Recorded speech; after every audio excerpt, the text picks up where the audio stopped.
بخلاف اس کے کہ تم جنہیں خدا کو چھوڑ کر پکارتے ہو وہ نہ تمہاری مدد کر سکتے ہیں اور نہ خود اپنی مدد ہی کر سکتے ہیں کرنے کے قابل ہیں، بلکہ اگر تم انہیں سیدھی راہ پر لانے کے لیے کہو تو وہ تمہاری بات تک نہ سن سکیں گے۔ بظاہر تم کو ایسا نظر آتا ہے کہ وہ تمہاری طرف دیکھ رہے ہیں، مگر فی الواقع وہ کچھ بھی نہیں دیکھ رہے۔ اے نبی صلی اللہ علیہ وسلم، نرمی اور درگزر کا طریقہ اختیار کرو، معروف کی تلقین کیے جاؤ یعنی نیکی کا حکم دیے جاؤ، اور جاہلوں سے نہ الجھو یعنی ان سے حجتیں نہ کرو، ان کو ان کے حال پر چھوڑ دو۔ اگر کبھی شیطان تمہیں اکسائے تو اللہ کی پناہ مانگو، وہ سب کچھ سننے والا اور جاننے والا ہے۔ حقیقت میں جو لوگ متقی ہیں ان کا حال تو یہ ہوتا ہے کہ کبھی شیطان کے اثر سے کوئی برا خیال اگر انہیں چھو بھی جاتا ہے تو فوراً چوکنے ہو جاتے ہیں، اور پھر انہیں صاف نظر آنے لگتا ہے کہ ان کے لیے صحیح طریقہ کار کیا ہے۔ رہے ان کے یعنی شیاطین کے بھائی بندو تو وہ انہیں ان کی کج روی میں کھینچے لیے چلے جاتے ہیں اور انہیں بھٹکانے میں کوئی کسر نہیں چھوڑتے۔ یعنی کہ اللہ سبحانہ و تعالیٰ نے فرما دیا کہ جن کے دلوں میں ایمان ہوتا ہے، کہیں اگر شیطان اپنی چال میں آگے بڑھ بھی جاتا ہے اور وہ ان کو پھسلا بھی دیتا ہے تو وہ فوراً سے کیا ہوتے ہیں، ان کا ذہن پھر سے اللہ سبحانہ و تعالیٰ کی طرف آ جاتا ہے، وہ رجوع کرتے ہیں، اللہ سے معافی مانگتے ہیں، ندامت کرتے ہیں اور پھر سے نیکیوں میں سبقت کرنے لگتے ہیں۔ لیکن جن کے اوپر شیطان کا غلبہ ہوتا ہے تو ہر وقت وہ کیا رہتے ہیں، اللہ نے ان کو کہا کہ وہ شیطان کے بھائی بندو ہیں، وہ ان کے بھائی ہیں اور وہ انہی کی بات مانتے ہیں اور شیطان ہر وقت ان کے ساتھ ہوتے ہیں۔ اے نبی صلی اللہ علیہ وسلم، جب تم ان لوگوں کے سامنے کوئی نشانی یعنی معجزہ پیش نہیں کرتے تو یہ کہتے ہیں کہ تم نے اپنے لیے کوئی نشانی کیوں نہ انتخاب کر لی، ان سے کہو میں تو صرف اس وحی کی پیروی کرتا ہوں جو میرے رب نے میری طرف بھیجی ہے۔ اب یہ بار بار جو نشانیاں مانگتے تھے، اللہ نے تو منع کر رکھا تھا کہ یہی معجزہ ہے، جو ہدایت لینا چاہے اس سے لے لے یعنی قرآن کریم سے، اور وہ کہتے تھے کہ نبی ہو تو دکھاؤ، نبی ہو تو دکھاؤ، نبی تو سارے لے کر آئے تھے، تم ہی بتاتے ہو کہ ہمارے پیچھے موسیٰ علیہ السلام گزرے، ہمارے پیچھے یہ گزرے، عیسیٰ علیہ السلام گزرے، اور آپ ہی بتانے کے بعد آپ ہی کہتے ہو کہ میں بھی نبی ہوں اور میں مطلب نشانیاں نہیں دکھاؤں گا۔ تو جس طرح دوسرے نبیوں نے دکھا دی تو اس طرح آپ بھی کچھ معجزے دکھا دو۔ یہ بصیرت کی روشنیاں ہیں، یعنی کہ یہ بن دیکھے کا سودا ہے۔ اگر تم بغیر دیکھے غیب پر عمل کرتے ہو، غیب کو مانتے ہو، تبھی تم اصل ایمان والے ہو۔ پھر موت دیکھ کر یا پھر کوئی عذاب دیکھ کر یا پھر کوئی معجزہ دیکھ کر تو پھر سبھی لوگ ایمان لے آئیں گے، لیکن اللہ نے فرمایا کہ ایمان تو اصل ایمان بالغیب ہے۔ یہ بصیرت کی روشنیاں ہیں تمہارے رب کی طرف سے اور ہدایت اور رحمت ہے ان لوگوں کے لیے ہے جو اسے قبول کرنا چاہیں۔ جب قرآن تمہارے سامنے پڑھا جائے تو اسے توجہ سے سنو اور خاموش رہو، شاید کہ تم پر رحم کیا جائے۔ اگر بندے چاہتے ہیں کہ ان کے اوپر رحم کیا جائے تو اگر قرآن کریم کی تلاوت ہو رہی ہے تو اس میں اس کو غور و فکر سے سننا ہوتا ہے، اور پھر اس میں کیا کرنا ہے کہ اسے کان لگا کر سنیں، کیونکہ دیکھیں اس سے پہلے بھی بات گزر چکی کہ وہی لوگ نصیحت پکڑتے ہیں جو اپنے کانوں کا استعمال کرتے ہیں، جو سننے میں سب سے آگے ہیں، جو نصیحتوں کو سنتے ہیں، تو اللہ سبحانہ و تعالیٰ پھر ان کے لیے راہ ہدایت یعنی دلوں کی جو زمین ہے اس کو کشادگی بخش دیتے ہیں اور اس پر ہدایت کے پھر کیا ہوتے ہیں، سبزے اگنے شروع ہو جاتے ہیں۔ تو وَإِذَا قُرِئَ الْقُرْآنُ فَاسْتَمِعُوا لَهُ وَأَنصِتُوا لَعَلَّكُمْ تُرْحَمُونَ، اور جب قرآن پڑھا جاتا ہے تو جو بندے اگر انہیں نہیں بھی سمجھ آتا، اگر وہ سن ہی لیتے ہیں تو اللہ سبحانہ و تعالیٰ ان پر رحم فرماتے ہیں۔ اور بندے کو سب سے زیادہ کس چیز کی ضرورت ہے؟ اللہ سبحانہ و تعالیٰ کی رحمت ہی کی ضرورت ہے۔ تو بندہ اگر چاہے کہ وہ اللہ کے رحمت میں رہے تو وہ قرآن کریم کی زیادہ سے زیادہ تلاوت سنے بھی اور پڑھے بھی، اور زیادہ افضل سننا ہے۔ بسم اللہ الرحمن الرحیم۔ اے نبی صلی اللہ علیہ وسلم، اپنے رب کو صبح و شام یاد کرو، دل ہی دل میں یاد کرو، اور خوف کے ساتھ اور زبان سے بھی ہلکی آواز کے ساتھ، یعنی کہ چھپ کے بھی اور کھلے عام بھی اللہ کو یاد کرو۔ تم ان لوگوں میں سے نہ ہو جاؤ جو غفلت میں پڑے ہوئے ہیں۔ دیکھیں ذاکر کبھی غافل نہیں ہوتا، یعنی جو ذکر کرنے والا ہے، اللہ کو یاد کرنے والا ہے، وہ غفلت میں نہیں ہوتا، اور جو غفلت میں پڑھیں وہ کبھی بھی اللہ کے ذکر میں شامل نہیں ہوتے۔ جو فرشتے تمہارے رب کے حضور تقرب کا مقام رکھتے ہیں وہ کبھی اپنی بڑائی کے گھمنڈ میں آ کر اس کی عبادت سے منہ نہیں موڑتے. وہ تو اللہ کے فرشتے ہیں, وہ اللہ کے پاس رہا کرتے ہیں. اگر تکبر جچتا ہے تو ہم سے زیادہ ان کو جچتا ہے, لیکن وہ بھی کبھی تکبر نہیں کرتے اور اس کی تسبیح کرتے رہتے ہیں اور اس کے آگے جھکے رہتے ہیں. یہاں پر سجدہ ہے تو سب لوگ سجدہ کر لیجئے گا انشاءاللہ. یہاں پر ہمارا پہلا سجدہ, یہاں سے پارہ نمبر 9 سے سورہ اعراف کی آیت نمبر 206 میں پہلا سجدہ آتا ہے. اب ہم انشاءاللہ سورۃ الانفال شروع کرتے ہیں. سورہ انفال مدنی سورہ ہے. اس کے بعد جو اس کا جوڑا آ رہا ہے توبہ, سورہ توبہ, وہ دونوں مدنی سورہ ہیں. اب اس سے پہلے جو 2 صورتیں گزر چکی, انعام اور اعراف, دونوں مکی صورتیں تھیں اور ان دونوں میں بھی کافی ربط ہے, ان 2 جوڑوں میں اور ان 2 جوڑوں میں. یہ جو تھے اعراف اور انعام, یہ دونوں صورتوں میں اللہ سبحانہ و تعالیٰ نے اتمام حجت کر دیا بنی اسرائیل کے لیے. یعنی بتا دیا کہ اب جو ہے ہم نے ساری حجتیں پوری کر دی, ساری نشانیاں دکھا دی, جو بھی دین پہنچانا تھا پہنچا دیا. اب یہ نافرمان نہ مانیں گے تو ہم نے پھر ان کے اوپر عذاب میں ان لوگوں کو پکڑ لیا. اتمام حجت کر دینا یعنی کہ اس بات کو پوری طرح سے اب وائنڈ اپ کر دیا گیا, ان کے عذاب کے ذریعے سے کنکلیوڈ کر دیا گیا, کیونکہ اب کوئی ان میں ماننے والا نہیں ہے. اب یہاں پر جو ہے سورۃ الانفال اور سورۃ التوبہ میں جو آپ صلی اللہ علیہ وسلم کے پیش نظر جو لوگ تھے, سامنے جو تھے, یعنی کہ مشرکان مکہ, اب اللہ سبحانہ و تعالیٰ ان کے لیے اتمام حجت کر رہا ہے. یعنی کہ ان کا اب آخری وقت آ گیا, ان کے اوپر اب عذاب کے کوڑے برسنے والے ہیں. یعنی کہ پہلے جو بتا دیا گیا, اب دیکھیں پچھلی سورہ میں بتایا کہ جیسے زلزلے آئے اور پھر ان کے اوپر آندھی آئی, پھر غرق ہو گئے, نوح علیہ السلام کی قوم کو غرق کر دیا گیا, پھر سوڈوم کے لوگوں کو, لوط علیہ السلام کی قوم پر پتھراؤ کر دیا گیا, پھر فرعونیوں کو سمندر میں غرق کر دیا گیا. اس طریقے سے ان کے اوپر اتمام حجت مکمل ہوئی. اب یہاں پر یہ جو مشرکان مکہ ہیں, اللہ سبحانہ و تعالیٰ نے مشرکان مکہ کے لیے مطلب تبلیغ کے لیے 13 سال رکھے. مکہ میں جب آپ صلی اللہ علیہ وسلم تھے تو 13 سال تک تبلیغ کرتے رہے. اب 13 سال جو تبلیغ کی ہے اس کے جو تھے اللہ سبحانہ و تعالیٰ نے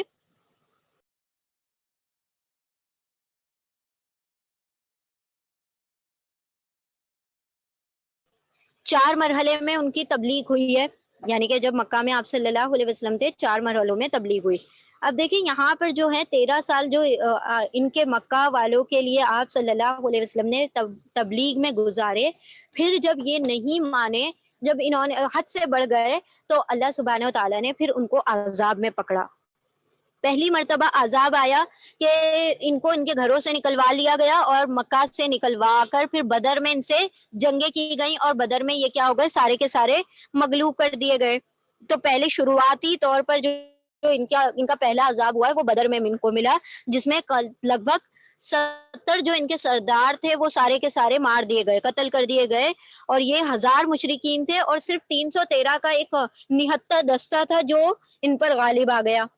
پھر ان کو جو آخر میں جو سب سے جو اتمام حجت کا جو لاسٹ ہے, جو جس میں عذاب کو مکمل کیا گیا ہے, وہ 9 ہجری میں کیا ہے, جس کا تذکرہ آئے گا سورہ توبہ میں.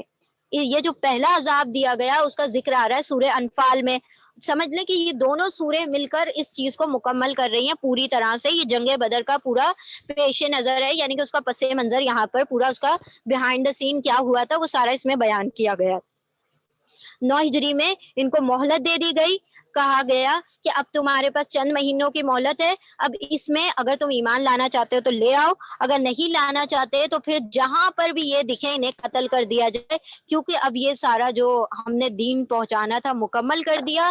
مکمل ہونے کے بعد بھی اب یہ ایمان نہیں لانا چاہتے تو اب ان کے لیے کیا ہوگی, ان کی سخت پکڑ ہوگی, اور یہاں پر ان کے لیے عذاب کا کوڑا برسایا گیا. پھر ایسا ہوا کہ بعد میں اکثر لوگ ایمان لے آئے, وہ الگ چیز تھی کہ بہت سارے لوگ ایمان بھی لے آئے تھے اس وقت جب ان کو مہلت دی گئی تھی کہ 4 مہینے کی تمہارے پاس مہلت ہے, اسی میں تم نے جو کرنا ہے کر لو, یا تو اس شہر کو چھوڑ کر چلے جاؤ, ان کو جلا وطن کر دیا جائے, یا پھر انہیں ایمان لانے کے لیے کہہ دیا جائے, یا پھر وہ اگر نہیں اس چیز کے لیے تیار, دونوں میں سے کسی بھی چیز کے لیے, تو پھر ان کا قتل کر دیا جائے. تو اس طریقے سے ان کے اوپر پوری طرح سے عذاب آیا. اچھا پہلی قسط جو عذاب کی تو ان کا قسطوں میں عذاب ہے نا. پہلی قسط جو ہے وہ سورہ انفال میں ہے اور جو لاسٹ آخری قسط ہے عذاب کی وہ سورہ توبہ میں ذکر کی گئی ہے. اب سورہ انفال میں غزوہ بدر کا ذکر کیا گیا ہے. غزوہ بدر کس طریقے سے آئی ہے, کس طریقے سے شروع ہوئی. حال یہ تھا کہ مکہ میں جب آپ صلی اللہ علیہ وسلم کو کیا ہوا تھا, 4 مرحلوں میں تبلیغ کرنی تھی. 4 مرحلے کون سے تھے؟ ایک تو دعوت تھی اس میں, اور پھر تنظیم یعنی کہ سب چیز کو لوگوں کو آرگنائزیشن, ٹھیک ہے, پھر اس کے بعد تربیت اور صبر. وہاں پر کسی بھی قسم کا جبر, کسی بھی قسم کی لڑائی, ہر قسم کے جھگڑے سے روک دیا گیا تھا. بس چاہے تمہارے لوگ چمڑیاں کیوں نہ ادھیڑ دیں, تم نے صبر کرنا ہے. مکہ میں کچھ بھی کیا جائے تمہارے ساتھ, تم نے بس صبر صبر صبر سے کام رکھنا ہے. وَكُفُّوا أَيْدِيكُمْ, تمہارے ہاتھوں کو باندھ لو, یعنی کہ no raising of hands even in self defence. اب تم اپنی دفاع بھی نہیں کر سکتے, کچھ بھی نہیں کر سکتے, بس تم نے صبر کرتے رہنا. یہ 13 سال تک یہ معاملہ چلا. پھر اللہ سبحانہ تعالیٰ نے تمام ایمان والوں پر ہجرت فرض کر دی, اور اس سے بھی لوگوں کو چھانٹ دیا کہ جو لوگ ہجرت کریں گے وہ ایمان والے ہیں, جو ہجرت نہیں کریں گے تو سمجھ جانا وہ منافق ہے. تو وہاں پر لوگ ہجرت کر کے چلے گئے. اب جب آپ صلی اللہ علیہ وسلم مدینہ پہنچے ہیں تو شروعاتی 6 مہینے میں آپ صلی اللہ علیہ وسلم نے 3 کام کیے. انٹرنل کنسولیڈیشن ہوا, یعنی کہ سب اندرونی ساری تیاریاں ہوئی. سب سے پہلا کام اس میں یہ ہوا تھا کہ مسجد نبوی کی تعمیر ہوئی. اب وہ مسجد نبوی جو تھا وہ ایک مرکز بن گیا, ایک پورا سینٹر بن گیا ہر کام کے لیے. مطلب پارلیمنٹ بھی وہی تھا, اور پھر سینٹ بھی وہی بنا ہوا تھا, عبادت گاہ بھی وہی تھا, لوگوں کے مشورے اور سارا کچھ جو تھا, لوگوں کے جو بھی تنظیمیں, جو آرگنائز ہوتا تھا کام, مینجمنٹ چلتا تھا, وہ سب سارا کا سارا تذکرہ جو ہوتا تھا, مشورہ جو ہوتا تھا باہم, وہ دار الندوہ بھی وہی بن گیا تھا, اور مشیر خانہ بھی وہی بنا ہوا تھا. ساری چیزیں وہیں پر مسجد نبوی میں ہوا کرتی تھی. تو یہ سارے کام مسجد میں ہونے لگے. تو یہ پہلا کام کیا آپ صلی اللہ علیہ وسلم نے مدینہ جانے کے بعد. دوسرا کام یہ ہوا کہ انصار اور مہاجر میں کیا کر دیا, مواخات کروا دی, یعنی کہ سب میں اخوت پیدا کر دی اور سب کو بھائی بنا دیا. ایک ایک انصار, ایک ایک مہاجر کا کیا ہو گیا, بھائی بنا دیا گیا. تو ان میں آپس میں محبت دلوا دی. تو وہ دوسرا کام ہوا. تیسرا کیا ہوا, میثاق مدینہ. میثاق مدینہ کیا ہے کہ یہودیوں سے آپ صلی اللہ علیہ وسلم نے حلف لے لیا, مطلب ان کے ساتھ ٹریٹی سائن کر لی کہ اب ہم اور تم جو ہیں وہ ایک بن جائیں گے, یعنی کہ مدینے میں اگر کوئی کسی کا حملہ ہوا تو ہم مل کر اس کا دفاع کریں گے. ہم مل کر ایک ایز اے ہول کیا کریں گے, ایک اور وہ بنا لیں گے اینٹائٹی, اور پھر اس کا دفاع کیا کریں گے. تو کوئی الگ الگ سے جنگ نہیں ہوگی, ہم سب ایک ہی ہیں سمجھ کر. اس طریقے سے آپ صلی اللہ علیہ وسلم نے یہودیوں سے بھی وہاں پر وہ کر لیا تھا, ٹریٹی کر لی تھی, کوویننٹ سائن کر لیا تھا. یہ ہوا پہلے 6 مہینوں میں. 7ویں مہینے میں کیا ہوا, اکنامک بلاکیڈ, یعنی کہ وہ چھاپا مار دستے آپ صلی اللہ علیہ وسلم نے تیار کیے. کیوں تیار کیے؟ کیونکہ مشرکان مکہ کا کیا کام تھا, ان کی جو روزی روٹی چلتی تھی لوگوں کی لوٹ مار سے چلتی تھی. وہ کیا کرتے تھے, شام اور وہ جو اس کے جو راستے ہوتے تھے اس میں بیٹھے رہتے تھے تاک میں, اور جو قافلے ہوتے تھے, تجارتی قافلے آنے جانے والے, ان کو لوٹا کرتے تھے, اور اسی سے یہ سارا کچھ چلایا کرتے تھے اپنا. تو آپ صلی اللہ علیہ وسلم نے یہاں پر تجارتی قافلے جو ہیں جن کو یہ لوگ لوٹا کرتے تھے مشرکان مکہ, ان کے لیے چھاپا مار دستے بنا دیے, جو چھوٹے چھوٹی ٹکڑیوں کی شکل میں سب جگہ پر سارے مدینے کے سائڈ جو راہیں ہیں ان کے اوپر ان کو تعینات کروا دیا, تاکہ مدینے کی طرف آنے والے یا مدینے سے جانے والے کسی بھی قافلے کو لوٹا نہ جائے. پھر آپ صلی اللہ علیہ وسلم نے پھر اور 1.5 سال کا عرصہ ہوا, تو جس کے اندر 8 مہمات ہوئی, مطلب 8 چھوٹی چھوٹی جنگیں ہوئی, جس میں سے 4 میں آپ صلی اللہ علیہ وسلم خود بذات خود شامل تھے, اور 4 میں آپ صلی اللہ علیہ وسلم شامل نہیں تھے. تو جس میں شامل تھے وہ تو غزوہ تھی, جس میں آپ صلی اللہ علیہ وسلم شامل ہوتے ہیں ان کو غزوہ کہا جاتا ہے, اور جس میں نہیں ہوتے ان کو سرایا کہا جاتا ہے. یہ کوئی بڑی جنگیں نہیں تھی, چھوٹی چھوٹی جنگیں تھی جو بہت اتنی میجر نہیں تھی, بہت مطلب اندر ہی اندر اندرونی شہر میں ہو رہی تھی. ٹھیک ہے. پھر اس کے بعد جب یہ 2 سال گزر گئے تو آپ صلی اللہ علیہ وسلم نے ایک اور کام کیا تھا, کہ یہ جو جنگیں جہاں جہاں آپ صلی اللہ علیہ وسلم کی یہ مہمات چلی 8 جگہ پر, تو آپ صلی اللہ علیہ وسلم جس جگہ گئے وہاں کے لوگوں سے